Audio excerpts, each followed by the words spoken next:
Na história da humanidade, as mulheres, embora muitas vezes de maneira velada ou sutil, sempre foram guerreiras, ocuparam um papel de relevância nas sociedades, foram à luta por seus objetivos e direitos e, muitas vezes, tornaram-se exemplos para várias gerações.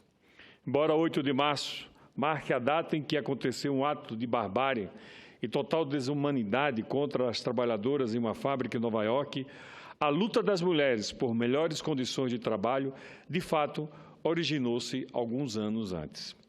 Senhor presidente, ao ser criada esta data, não se pretendia apenas reverenciar a memória daquelas trabalhadoras ou comemorar o marco de uma luta histórica, mas, sobretudo, a realização de debates e reuniões, cujo objetivo continua sendo a discussão do papel da mulher na sociedade, cujo esforço é para diminuir um dia e acabar um dia com o preconceito e a desvalorização, lamentavelmente, ainda presentes nos nossos dias. Já houveram avanços, é verdade, é inegável, mas muito ainda precisa ser conquistado. E uma dessas conquistas, senhor presidente, diz respeito ao direito constitucional pleno à saúde. Infelizmente, senhor presidente, estamos longe disso. Essa parece ser uma conquista bem distante.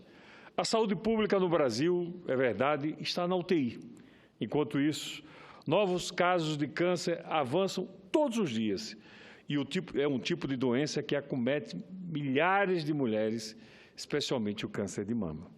Entretanto, enquanto isso, o que temos acompanhado de perto, especialmente no meu estado, o estado de Sergipe, e pela imprensa no país, é o sofrimento das pacientes oncológicas com a demora, que vai desde o diagnóstico, senadora Ana Amélia, até o tratamento que tem sido perigosamente adiado, principalmente pela falta de aparelhos de radioterapia.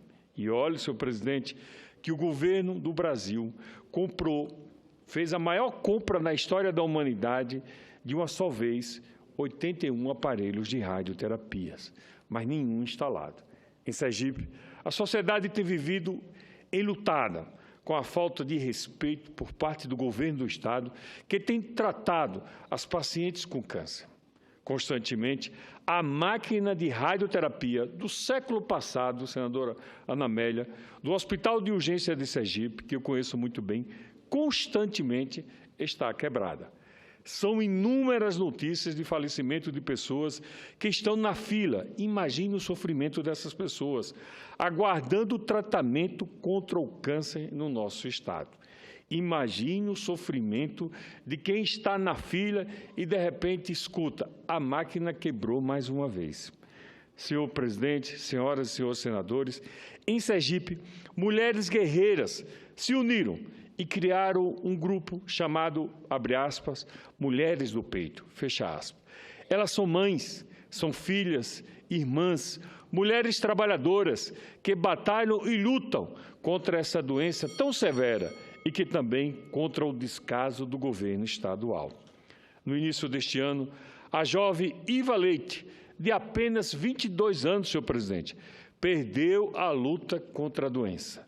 A jovem tinha câncer nos membros inferiores e, como uma grande guerreira, lutou, e lhes digo, senhores senadores, lutou bravamente. Não só contra a doença, lutou, sobretudo, contra o descaso do governo do Estado. Lamentavelmente, perdeu a guerra, não resistiu. Que sua luta, Iva, não tenha sido em vão, que sirva de exemplos para todos nós, que de nenhuma forma podemos nos calar ou cruzar os braços diante de tamanha perversidade.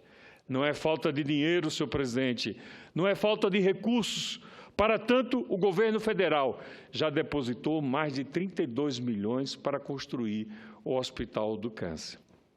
É falta, senhor presidente, de compromisso, de humanidade, de gestão, lamentavelmente. Na semana passada, o grupo de Mulheres do Peito recebeu outra triste notícia, o falecimento de mais uma guerreira.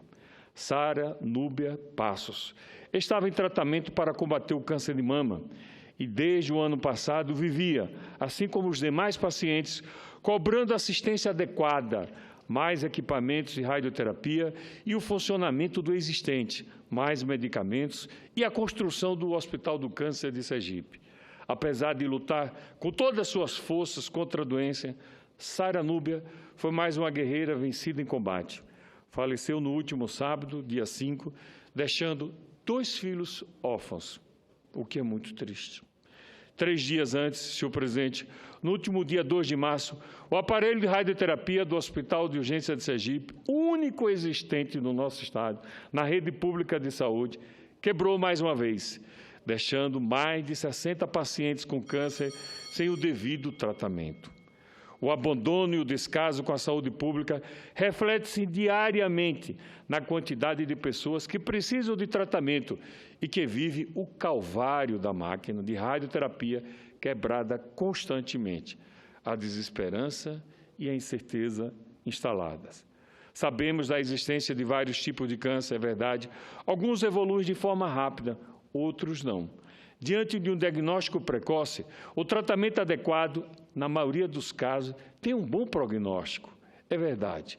Contudo, para que essa ação seja possível, nós, sergipanos, precisamos de que o Hospital do Câncer seja finalmente construído, mas o governo de Sergipe continua a fazer propaganda do que não foi feito, do que não existe.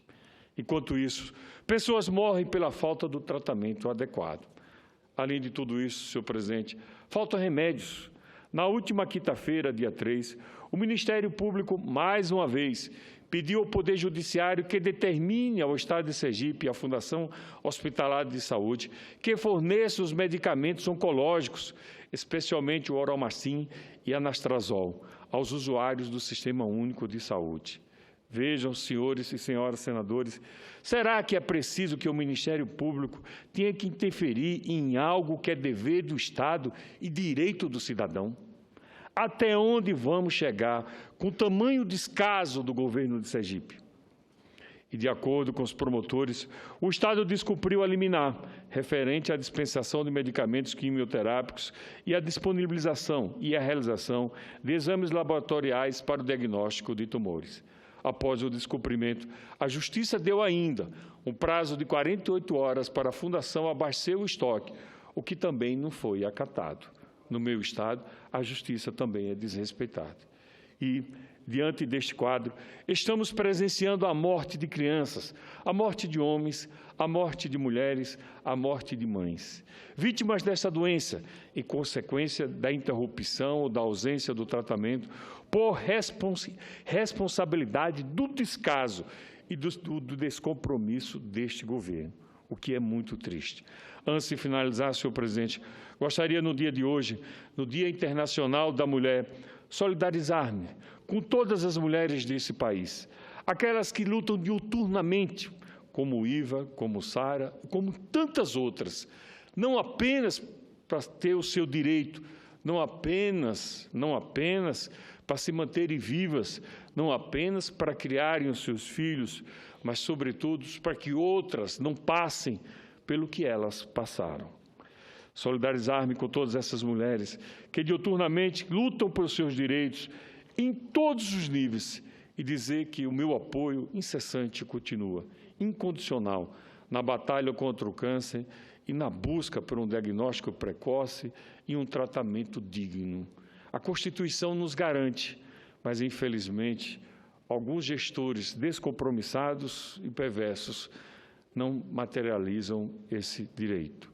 Quero agradecer a todas as mulheres, especialmente aquelas que convivem comigo, que nos ajudam no dia a dia, como a Mili, que está lá no gabinete, em nome dela falo pelas mulheres que trabalham no nosso gabinete, a Dani, que trabalha no nosso gabinete em Sergipe, e especialmente algumas que eu conheço bem de perto, a dona Celina, minha mãe, uma guerreira, com mais de 82 anos, a dona Dora, a Vilma, e especialmente a Lara.